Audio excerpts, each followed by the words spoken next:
And splashdown. Crew 9 back on Earth.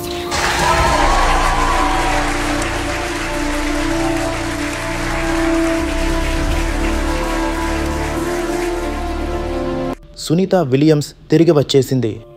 అంతరిక్షంలో చిక్కుకున్న ఆ అద్భుత సాహసి, నక్షత్రాల మధ్య ధైర్యంగా పోరాడిన ఆ గొప్ప మహిళ ఫైనల్గా మన భూమి మీదకు అడుగు పెట్టింది. ఆమె జర్నీ అంటే కేవలం ఒక సాధారణ ప్రయాణం కాదు, అది ఒక అన్బిలీవబుల్ అడ్వెంచర్, ఒక ఇన్స్పైరింగ్ స్టోరీ మరియు ఒక గ్రాండ్ విక్టరీ స్టోరీ. దాని వెనుక ఎన్నో స్ట్రగుల్స్, ఎన్నో ఛాలెంజెస్ మరియు ఆమె స్పేస్లో స్టక్ అయిన డ్రమాటిక్ ట్విస్ట్లు దాగి ఉన్నాయి. మార్చి 19, 2025 సునీత విలియమ్స్ మన మధ్యకు వచ్చిన ఈ స్పెషల్ మూమెంట్లో ఆమె ఎలా అంతరిక్షంలో చిక్కుకుంది, ఎలా అక్కడ సర్వైవ్ చేసింది మరియు ఎలా తిరిగి వచ్చిందో ఒక్కొక్క విషయాన్ని గుర్తు చేసుకుందాం. ఫ్రెండ్స్, నేను ఛానల్ కొత్తగా క్రియేట్ చేసిన నేను మీకు చాలా క్వాలిటీ కంటెంట్ అండ్ నాలెడ్జబుల్ ఇన్ఫర్మేషన్ను ఇస్తున్నా. మీరు నా వీడియోస్ చివరి వరకు చూసి వీడియోను లైక్ చేస్తే నాకు ఇంకా మంచి వీడియోస్ చేయటానికి మోటివేషన్ ఇస్తుంది. నేను ఏమైనా తప్పులు చేస్తే కామెంట్ చేయండి. సునీత విలియమ్స్ లైఫ్ స్టోరీ చిన్నప్పటి నుంచి అంతరిక్ష కలలతో స్టార్ట్ అయింది. ఆ కలలను నిజం చేసుకోవడానికి ఆమె స్కూల్ డేస్ నుంచే హార్డ్ వర్క్ చేసేది. సైన్స్లో ఎక్స్పర్ట్ అవ్వడం, ఫిజికల్ ఫిట్నెస్లో టాప్ స్టాండర్డ్ సెట్ చేయడం, ఆ తర్వాత యునైటెడ్ స్టేట్స్ నేవీలో జాయిన్ అయ్యి పైలట్గా ట్రైనింగ్ తీసుకుంది. ఆమె ఫ్లైట్స్ నడపడంలో స్కిల్స్ అద్భుతంగా ఉండేవి. హెలికాప్టర్స్ నుంచి ఫైటర్ జెట్స్ వరకు ఆమె ఎన్నో types of air crafts handle చేసింది. ఈ ఎక్స్పీరియన్స్ ఆమెను నాసాలో ఆస్ట్రోనాట్గా సెలెక్ట్ అయ్యేలా చేసింది. నాసాలో జాయిన్ అయిన తర్వాత ఆమె ట్రైనింగ్ మరింత టఫ్ అయింది. స్పేస్ మిషన్స్ కోసం rigorous physical tests, scientific knowledge మరియు టీమ్ వర్క్ స్కిల్స్ అన్నీ ఆమె పర్ఫెక్ట్గా మాస్టర్ చేసింది. 2006లో ఆమె ఫస్ట్ స్పేస్ మిషన్ కంప్లీట్ చేసి వరల్డ్ రికార్డ్స్ సెట్ చేసింది. అప్పటి నుంచి ఆమె ఆస్ట్రోనాట్ కమ్యూనిటీలో ఒక ఐకాన్ అయిపోయింది. కానీ 2024లో ఆమె లేటెస్ట్ మిషన్ ఒక అన్ఎక్స్పెక్టెడ్ టర్న్ తీసుకుంది. ఆమె బోయింగ్ స్టార్లైనర్ స్పేస్ క్రాఫ్ట్లో ఇంటర్నేషనల్ స్పేస్ స్టేషన్కి వెళ్ళింది. ఈ మిషన్ ప్లాన్ ఏంటంటే కేవలం 8 రోజులు మాత్రమే అక్కడ ఉండి అక్కడ నుండి భూమికు రిటర్న్ రావాలి.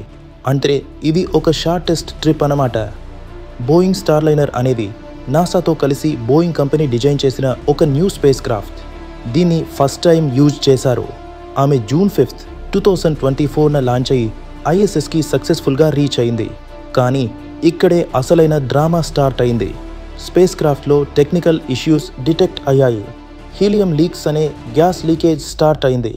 ఈ హీలియం స్పేస్ క్రాఫ్ట్ థ్రస్టర్స్ని కంట్రోల్ చేయడానికి యూజ్ అవుతుంది. కానీ లీక్ వల్ల థ్రస్టర్స్ అనే ఇంజిన్లు సరిగా పని చేయలేదు.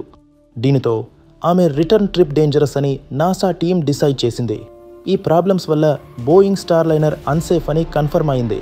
దాంతో ఆమె షెడ్యూల్డ్ రిటర్న్ డేట్ జూన్ 14, 2024 నుంచి పోస్ట్ పోన్ అయింది. ఆమె ఐఎస్ఎస్లో స్టక్ అయిపోయింది. ఈ సిచ్యుయేషన్ నాసాకి ఒక బిగ్ షాక్. ఎందుకంటే ఆమెను తిరిగి తీసుకురావడానికి ఇమీడియట్ సొల్యూషన్ లేదు. ఈ టైంలో ఆమె లైఫ్ ఒక పెద్ద పరీక్ష పెట్టింది. స్పేస్లో గ్రావిటీ జీరో కండిషన్స్లో ఆమె బాడీ ప్రతిరోజు చాలా స్ట్రగుల్స్ ఫేస్ చేసేది. మసిల్స్ స్ట్రెంగ్త్ కోల్పోవడం, బోన్స్ డెన్సిటీ తగ్గడం, బ్లడ్ సర్క్యులేషన్ ప్రాబ్లమ్స్, ఇవన్నీ ఆమెకు ఫిజికల్ ఛాలెంజెస్ అయ్యాయి. అవి ఓవర్కమ్ చేయడానికి ఆమె రోజు ట్రెడ్మిల్, రెసిస్టెన్స్ బ్యాండ్స్ యూజ్ చేసి ఎక్సర్సైజ్ చేసింది. గంటల తరబడి స్వెట్ అవుతూ తన హెల్త్ని మేనేజ్ చేసింది. కానీ ఫిజికల్ స్ట్రెస్ ఒక్కటే కాదు, మెంటల్ టెన్షన్ కూడా ఆమెను వెంటాడింది. భూమి కొన్ని వేల దూరంలో ఉంటే, ఫ్యామిలీ, ఫ్రెండ్స్ కనిపించకపోతే ఆ లోన్లీనెస్ ఆమె హార్ట్ని హర్ట్ చేసేది. ఆమె విండో దగ్గర నిలబడి స్టార్స్ చూస్తూ, భూమి బ్యూటీ ఎంజాయ్ చేస్తూ కొంత రిలీఫ్ పొందేది. టెక్నికల్ ఇష్యూస్ వల్ల రిటర్న్ డేట్ రిపీటెడ్గా డిలే అవుతూ ఉండేది. నాసా టీం ఆమెతో డే టు డే కమ్యూనికేట్ చేస్తూ సిచ్యుయేషన్ అప్డేట్స్ ఇస్తూ ఉండేవి. కానీ సొల్యూషన్ అంత ఈజీగా దొరకలేదు. స్పేస్లో ఎక్స్టెండెడ్ స్టే వల్ల ఆమె డైలీ రొటీన్ కఠినంగా మారింది. ఫుడ్ చాలా లిమిట్గా తీసుకునేది. ఆమె freeze dried meals, packed nutrition bars use చేసేది. వాటర్ కూడా రీసైకిల్ చేసినదే తాగాల్సి వచ్చేది. స్లీప్ సైకిల్ డిస్టర్బ్ అయ్యేది, ఎందుకంటే స్పేస్లో డే అండ్ నైట్ కాన్సెప్ట్ లేదు. ఆమె స్లీపింగ్ బ్యాగ్లో ఫ్లోట్ అవుతూ రెస్ట్ తీసుకునేది. ఈ కండిషన్స్లో ఆమె ఎప్పుడూ అలర్ట్గా ఉండాలి, ఎందుకంటే స్మాల్ టెక్నికల్ గ్లిచ్ కూడా లైఫ్ థ్రెటనింగ్ డేంజర్ అవ్వచ్చు.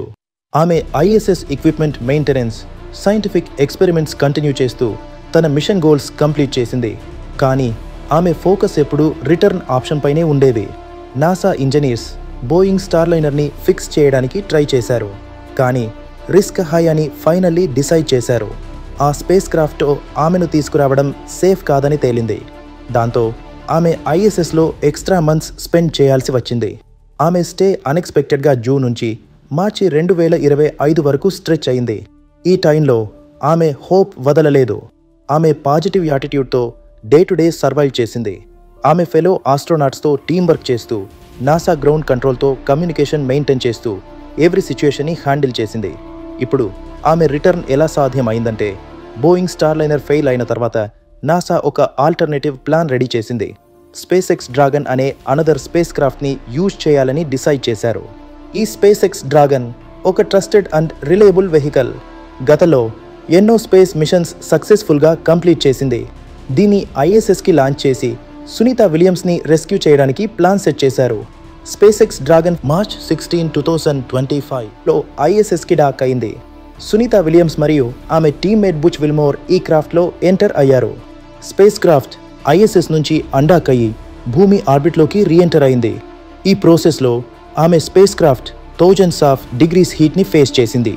రీఎంట్రీ సమయంలో హీట్ షీల్డ్ ఆమెను ప్రొటెక్ట్ చేసింది. ఆ తర్వాత పారాషూట్స్ ఓపెన్ అయ్యి స్పేస్ క్రాఫ్ట్ స్లో డౌన్ అయింది. ఫైనల్లీ మార్చి 2025లో ఓషన్ మీద స్ప్లాష్ డౌన్ ల్యాండింగ్తో టచ్ డౌన్ అయింది. ఈ landing Atlantic Ocean off the coast of ఫ్లోరిడాలో అయింది. నాసా రికవరీ టీమ్ ఇమీడియట్గా రీచ్ అయి స్పేస్ క్రాఫ్ట్ డోర్ ఓపెన్ చేసింది. సునీత బయటకు స్టెప్ అవుట్ అయినప్పుడు ఆమె ఫేస్లో ఒక బిగ్ స్మైల్. ఆమె ఫైనల్లీ ఎర్త్ గ్రావిటీను ఫీల్ అయ్యింది. ఫ్రెష్ ఎయిర్ను బ్రీత్ చేసింది. ఆమె ఫ్యామిలీ, ఫ్రెండ్స్, నాసా టీం అందరూ ఆమెను వెల్కమ్ చేశారు. ఆమె స్టక్ అయిన డేస్, ఆమె ఫేస్ చేసిన ఫియర్స్, ఆమె ఓవర్కమ్ చేసిన ఛాలెంజెస్ మరియు ఆమె సాధించిన విక్టరీ ఈ ఒక్క క్షణంలో అన్నీ రిఫ్లెక్ట్ అయ్యాయి. ఆమె రిటర్న్ సీన్ ఒక ఇమోషనల్ మొమెంట్. నాసా టీం ఆమెను హగ్ చేసి ఆమె కరేజ్ని అప్రిషియేట్ చేసింది. ఈ ఎక్స్టెండెడ్ మిషన్ ఆమెను మరింత స్ట్రాంగర్ చేసింది. ఆమె ISSలో స్పెండ్ చేసిన ఎక్స్ట్రా టైం సైంటిఫిక్ రీసెర్చ్కి యూజ్ అయింది. ఆమె స్పేస్లో ప్లాంట్ గ్రోత్, మైక్రోగ్రావిటీ ఎఫెక్ట్స్పై ఎక్స్పెరిమెంట్స్ కండక్ట్ చేసింది. ఈ డేటా ఫ్యూచర్ స్పేస్ మిషన్స్కి హెల్ప్ అవుతుంది. ఆమె స్టక్ అయిన సిచ్యుయేషన్ ఆమెను బ్రేక్ చేయలేదు. బదులుగా ఆమె రెసిలియన్స్ని ప్రూవ్ చేసింది. ఆమె ఈ జర్నీ మనకు ఏం నేర్పింది అంటే లైఫ్లో ఛాలెంజెస్ ఎన్ని వచ్చినా హోప్ వదలకండి, ఫైట్ కంటిన్యూ చేయండి. బికాజ్ విక్టరీ ఎప్పుడో ఒకరోజు మీదే అవుతుంది. సునీత విలియమ్స్ జస్ట్ ఒక ఆస్ట్రోనాట్ కాదు, ఆమె ఒక సింబల్ ఆఫ్ హ్యూమన్ స్పిరిట్, ఒక రోల్ మోడల్ ఫర్ యూత్ మరియు ఒక guiding star for future generations. ఆమె రిటర్న్తో మన భూమి గర్వంగా ఫీల్ అవుతోంది. ఈరోజు మనం ఆమెను వెల్కమ్ చేస్తూ ఆమె సాధించిన ఇంక్రెడిబుల్ విక్టరీని సెలబ్రేట్ చేద్దాం. మీకు ఈ వీడియో నచ్చితే వెంటనే లైక్ చేయండి, మీ ఫ్రెండ్స్తో షేర్ చేయండి మరియు మీ ఆలోచనలను కామెంట్ చేయండి. ఇలాంటి మరిన్ని ఇంట్రెస్టింగ్ వీడియోస్ మిస్ అవ్వకుండా ఉండాలంటే నా ఛానల్కి సబ్స్క్రైబ్ చేసి బెల్ ఐకాన్ నొక్కేయండి.